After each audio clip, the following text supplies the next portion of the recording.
Hello student, एक बार फिर से आप सभी का आर&डी स्टडी सेंटर में स्वागत है। आज की क्लास में हम लोग 12th फिजिक्स से चैप्टर 4 से जो अभी हम लोगों का चल रहा है उसी से हम लोग धारावाही वृत्तीय लूप या कुंडली के अक्ष पर चुंबकीय क्षेत्र की तीव्रता निकालने वाले हैं। पिछले लेक्चर्स में मैंने आप लोगों को बायो सेवर्ट का नियम और एक कुंडली के केंद्र पर चुंबकीय क्षेत्र की तीव्रता किस प्रकार से बनती है ये हम लोगों ने अच्छे से समझा था। आज हम लोग धारावाही वृत्तीय कुंडली जो होती है उसके अक्ष को आगे बढ़ाने पर वहाँ पे हम लोगों को चुंबकीय क्षेत्र की तीव्रता निकालनी है। तो देखिए मैंने यहाँ पे एक डायग्राम बना रखा है जिसमें ये वृत्तीय कुंडली बनी हुई है। इसको हम लोग क्या बोलेंगे? वृत्तीय लूप या कुंडली बोलेंगे। इसका केंद्र O है और त्रिज्या इसकी A है। इसके केंद्र O से x दूरी पर ये अक्ष जो मैंने आगे बढ़ाया है इस पे एक बिंदु P है जिस पर हम लोगों को चुंबकीय क्षेत्र की तीव्रता निकालना है। तो अब इस बिंदु पर अगर चुंबकीय क्षेत्र की तीव्रता निकालना है तो इसके लिए इस कुंडली को अनेक अल्पांश में विभक्त करेंगे और उन अल्पांश के कारण बिंदु P पर चुंबकीय क्षेत्र की तीव्रता निकालेंगे और उन सबको लास्ट में प्लस करेंगे तो वो बनेगी इस धारावाही वृत्तीय कुंडली के कारण इस बिंदु पर मतलब अक्ष पर जो बिंदु P स्थित है उस पर चुंबकीय क्षेत्र की तीव्रता बनेगी।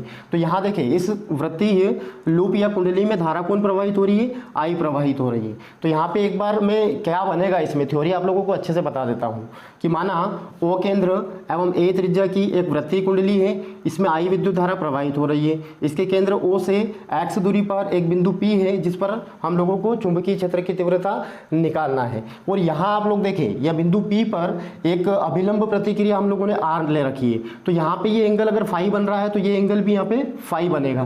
तो अभी इस तीव्रता के dB जो तीव्रता बनेगी यहाँ पे अल्पांश के कारण, ये जो अल्पांश जैसे AB अल्पांश है ऊपर ये इस बिंदु से R दूरी पर है। ऐसे कैसे? ठीक निचले सिरे पर A' एक अल्पांश मैंने लिया है यहाँ पे और ये भी R दूरी पर है। तो इस अल्पांश के कारण भी इसके दो घटक बनेंगे तीव्रता के। जो फर्स्ट बनेगा वो अक्ष के लंबवत बनेगा dB cos फाई जो कि PN दिशा में ऊपर रहेगा। ऐसा कैसे? नीचे जो बनेगा वो इस अल्पांश के कारण बनेगा PN डैश दिशा में नीचे की ओर, वो भी लंबवत रहेगा और वो बनेगा dB cos फाई।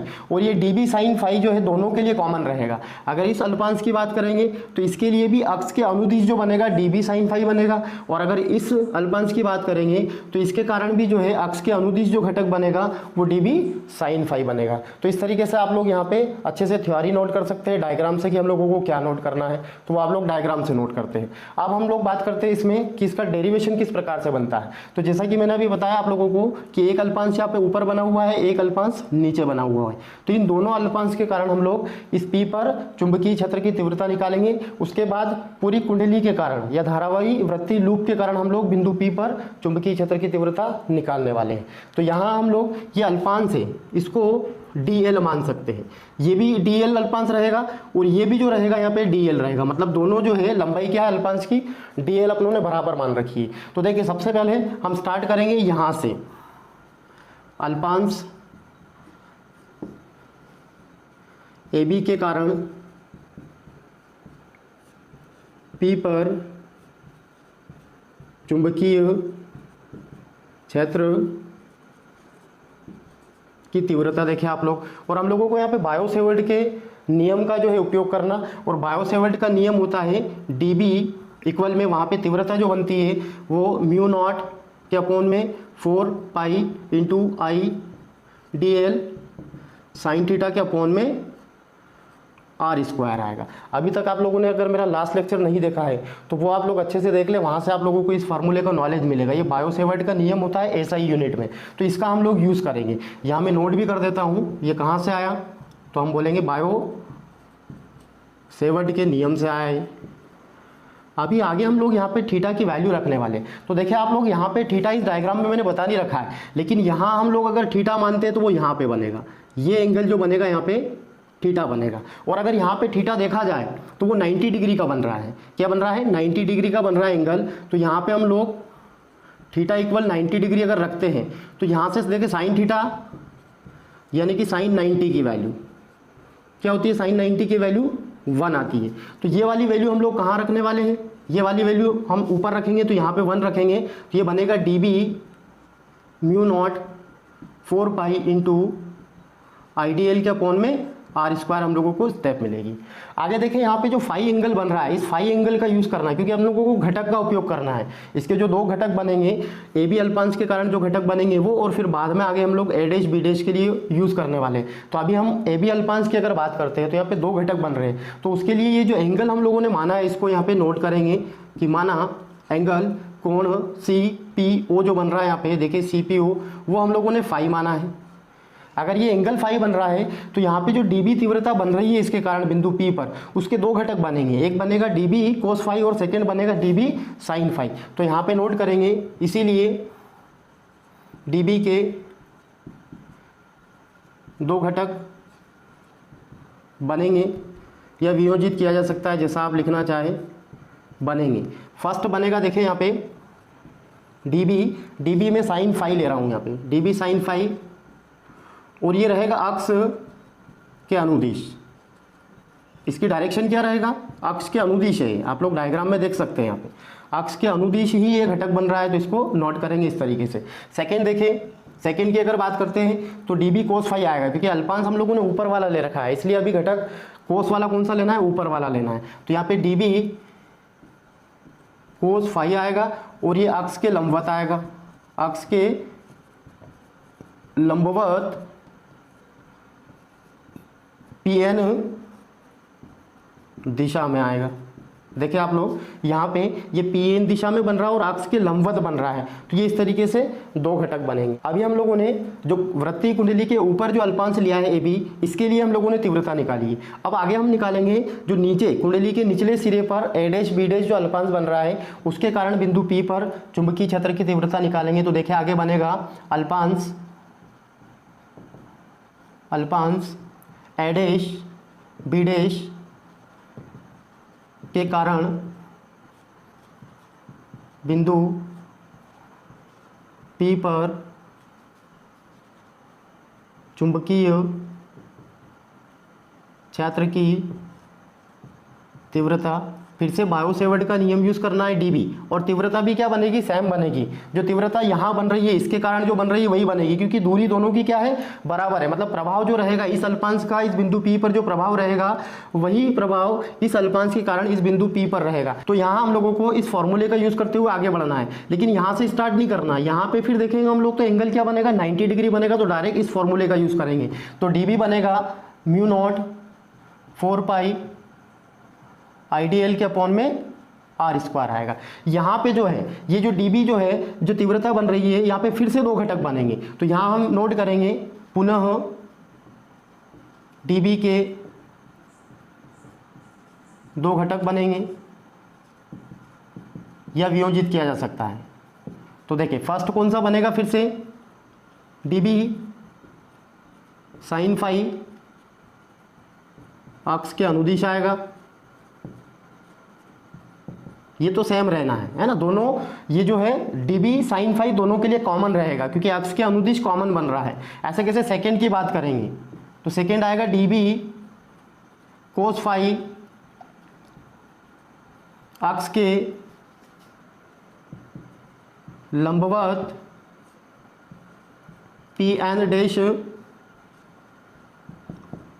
दिशा में बनेगा। देखिए यहाँ पे नीचे बनेगा इस घटक की, क्योंकि अल्पांश हम लोगों ने नीचे लिया है, तो ये जो घटक बनेगा इसके लिए डीबी कोस फाई बनेगा और अक्ष के लंबवत बनेगा और नीचे की ओर बनेगा, तो इसको पी एन डैश दिशा में बोलेंगे। यहाँ तक हम लोगों ने अच्छे से दोनों के लिए, दोनों अल्पांश के लिए चुंबकीय क्षेत्र की तीव्रता क्या बनती है और उसके घटक किस प्रकार से बनते हैं। आगे हम लोग अगर इनकी डायरेक्शन देखते हैं दोनों की, पी एन ऊपर की ओर है और पी एन डैश नीचे की ओर है, तो ये दोनों विपरीत डायरेक्शन में, यहाँ हम लोग नोट भी कर सकते हैं दोनों विपरीत डायरेक्शन में है, तो इसके डीबी कोस घटक जो है ये एक दूसरे से निरस्त हो जाएंगे, ये दोनों घटक एक दूसरे से निरस्त हो जाएंगे, मतलब इनका प्रभाव खत्म हो जाएगा। तो बचेगा कौन सा, डीबी साइन फाई। तो इसी से हम लोग आगे जो है परिणामी चुंबकीय क्षेत्र की तीव्रता निकालने वाले हैं, मतलब उस धारावाही वृत्तीय कुंडली के कारण इस बिंदु पी पर जो तीव्रता बनेगी वो हम लोग निकालने वाले हैं। तो यहाँ पे नोट करेंगे आगे, इसीलिए धारावाही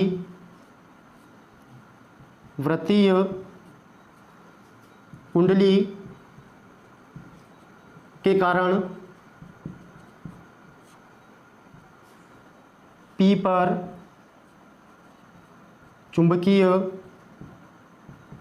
क्षेत्र की तीव्रता। अभी यहाँ देखें हम लोग dB cos फाई एक दूसरे से निरस्त होंगे, तो हम लोग निकालने वाले हैं dB sin फाई से। तो यहाँ पे परिणामी तीव्रता आएगी B से आएगी, और यहाँ पे सभी का सम के लिए इंटीग्रेशन आएगा, और इंटीग्रेशन में क्या नोट करेंगे, dB जो ये घटक बन रहा है dB sin फाई ये बचेगा। तो इन सबका हम लोगों ने सम कर दिया, मतलब यहाँ पे इंटीग्रेशन सम के लिए आ रहा है, योग के लिए आ रहा है। तो जितने भी अल्पांश हम लोग, अभी हम लोगों ने 2 अल्पांश से किया, आगे हम लोग इस कुंडली पे और भी अल्पांश ले सकते हैं, तो उनके कारण ये घटक फिर से रिपीट बनेंगे। dB cos फाई भी बनेगा हर अल्पांश के लिए, और dB sin फाई भी बनेगा। तो वहाँ पे dB cos फाई और dB cos फाई विपरीत डायरेक्शन में होने के कारण एक दूसरे को निरस्त कर देंगे, तो बचेगा क्या, सबके लिए dB sin फाई बनेगा। तो यहीं से हम लोग आगे बढ़ाएंगे। यहाँ पे dB की वैल्यू रखना है, dB का मान रखने पर अभी हम आगे dB का मान इस फार्मूले से भी रख सकते हैं और ये वाला भी रख सकते हैं, दोनों बराबर है क्योंकि दोनों की तीव्रता यहाँ पे बराबर है, इसलिए दोनों में से कोई सा भी यूज कर सकते हैं। तो यहाँ पे आगे स्टेप बनेगी, dB के प्लस पे ये वैल्यू रखना है mu naught 4 pi into IDL के अपोन में R स्क्वायर, और यहाँ पे बनेगा sine phi as it is रहेगा। ये साइन फाई की वैल्यू जो है एज इट इज रखना है। आगे हम लोग साइन फाई की वैल्यू रखने वाले हैं, तो साइन फाई की वैल्यू हम लोग यहाँ से भी निकाल सकते हैं, यहाँ से भी निकाल सकते हैं। ऊपर वाला अगर त्रिभुज लेते हैं CPO, तो यहाँ पे अगर साइन लगाते हैं इस एंगल के हिसाब से, तो ये इसका लंब बनेगा और ये इसका कर्ण बनेगा और ये इसका आधार बनेगा। तो साइन का मतलब होता है लंब बटे कर्ण, परपेंडिकुलर के अपोन में हाइपोटेनस, तो A के अपोन में R आ जाएगा। तो देखें यहाँ पे साइन फाई की हम लोग वैल्यू रखते हैं, तो A के अपोन में R आएगा। ये वैल्यू हम लोग यहाँ नोट करेंगे, तो देखें B इक्वल में आएगा इंटीग्रेशन में mu naught 4 pi into IDL R square into यहाँ पे बनेगा A के अपोन में R बनेगा। साइन फाई के स्थान पे ये वैल्यू रखेंगे। आगे देखिए हम लोग यहाँ पे इसको अरेंज करेंगे, B इक्वल में आएगा, यहाँ पे ये जो इंटीग्रेशन रहेगा ये खाली अल्पांश के लिए रहेगा, DL के लिए रहेगा, बाकी सारी चीज़ें यहाँ पे कांस्टेंट है तो हम लोग आगे निकाल लेंगे। तो म्यू नॉट 4 पाई डॉट में I, और इसके साथ में A भी कांस्टेंट है, आगे आना है, और R का अगर R से मल्टीप्लाई करेंगे तो यहाँ पे R की पावर 3 बनेगा, और इंटीग्रेशन में क्या आएगा, DL आएगा। इंटीग्रेशन में क्या आना है, यहाँ पे ओनली DL आना है। अब ये इंटीग्रेशन DL का मतलब यहाँ पे ये हो रहा है कि इस कुंडली पे हम लोगों ने और भी बहुत सारे अल्पांश लिए हैं, और इतने अल्पांश लिए कि ये कुंडली फिर से पूरी कुंडली बन गई है, मतलब इसकी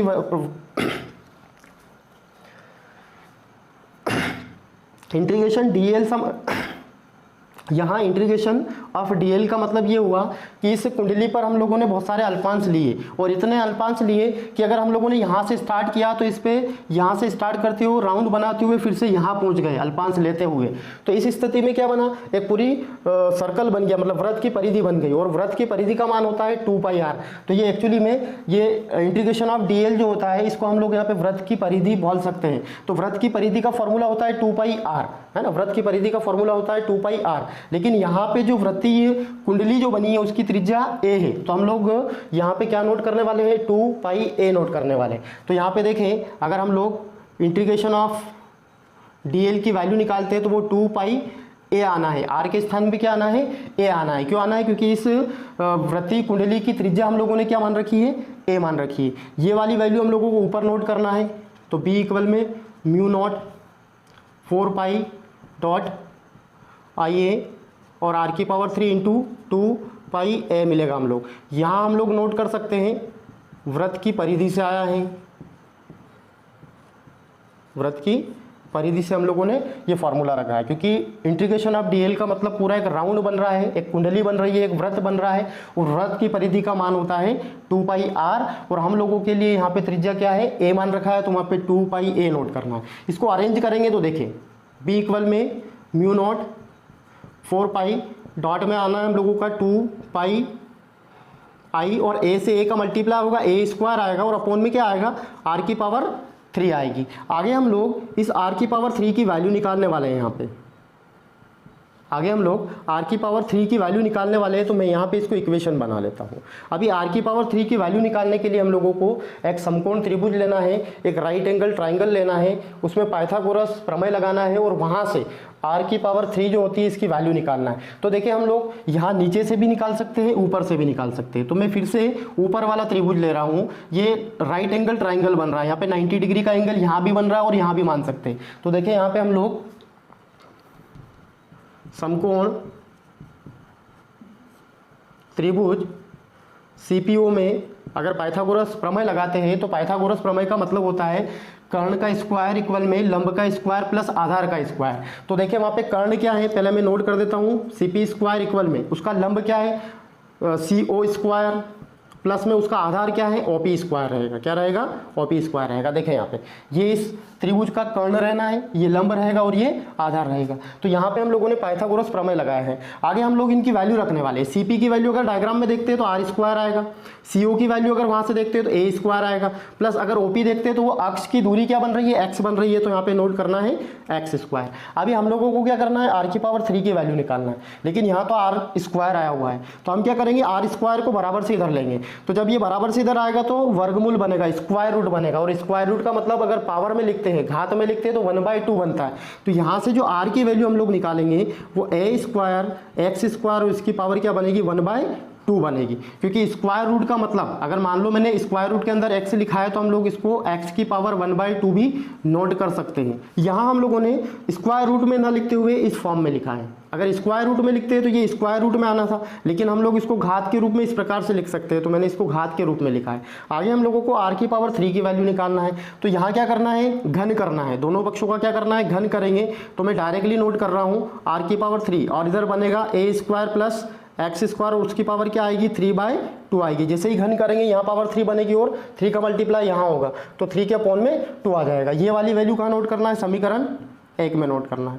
समीकरण 1 में मान रखने पर तो देखिए हम लोगों के लिए स्टेप बनेगी म्यू नॉट 4 पाई डॉट में आना है 2 पाई आई ए स्क्वायर के अपॉन में आ जाएगा ए स्क्वायर प्लस एक्स स्क्वायर और उसकी पावर बनेगी यहाँ पे 3/2 आ जाएगा।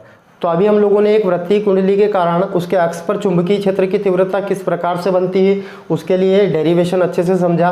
मैं एक बार शॉर्ट में इसको रिवाइज करवा देता हूँ। तो देखिए सबसे पहले हम लोगों को इस डायग्राम से यहाँ पे थ्योरी क्या नोट करना है वो आप लोग समझे। तो यहाँ से स्टार्ट करना है वृत्तीय कुंडली से। माना ओ केंद्र और ए त्रिज्या की एक वृत्तीय कुंडली है जिसमें आई धारा प्रवाहित हो रही है। इसके केंद्र O से x दूरी पर एक बिंदु P है जिस पर हम लोगों को चुंबकीय क्षेत्र की तीव्रता निकालना है। इसके लिए कुंडली को अनेक अल्पांश में विभक्त कर सकते हैं। फिर आगे लिखना है कि माना कुंडली के ऊपरी सिरे पर dl लंबाई का एक अल्पांश AB है, तो इसीलिए अल्पांश AB के कारण बिंदु P पर चुंबकीय क्षेत्र की तीव्रता निकालेंगे बायो-सेवर्ट के नियम से। जो एसआई पद्धति में जो फॉर्मूला होता है वो नोट करना है। यहाँ पे अगर एंगल की बात की जाए थीटा की तो वो 90 डिग्री बन रहा है। कहाँ बन रहा है ये यहाँ है ना। वृत्त के केंद्र से परिधि पर अगर किसी बिंदु को मिलाते हैं तो वो एंगल क्या बनता है 90 डिग्री बनता है। तो थीटा अगर 90 डिग्री होगा तो साइन थीटा मतलब साइन 90 की वैल्यू 1 हो जाएगी। तो यहाँ पे 1 रखेंगे तो ये स्टेप बनेगी। फिर यहाँ पे हम लोगों ने क्या करा एक एंगल मान रखा है, कोण माना है फाई, तो ये मैंने नोट करा है। तो जैसे ही इस कोण को फाई मानेंगे तो यहाँ पे dB जो तीव्रता बन रही है इसके कारण जो तीव्रता बन रही है अल्पांश के कारण उसके दो घटक बनेंगे।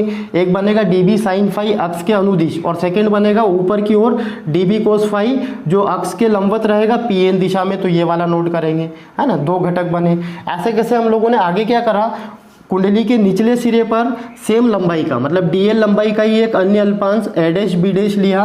तो इस अल्पांश के कारण भी बिंदु P पर चुंबकीय क्षेत्र की तीव्रता बनेगी और फार्मूला वही बनेगा क्योंकि तीव्रता जो बन रही है यहाँ पे बराबर बन रही है। बिंदु P जो है AB अल्पांश और A डैश B डैश अल्पांश से बराबर दूरी पर है तो तीव्रता क्या बनेगी बराबर बनेगी।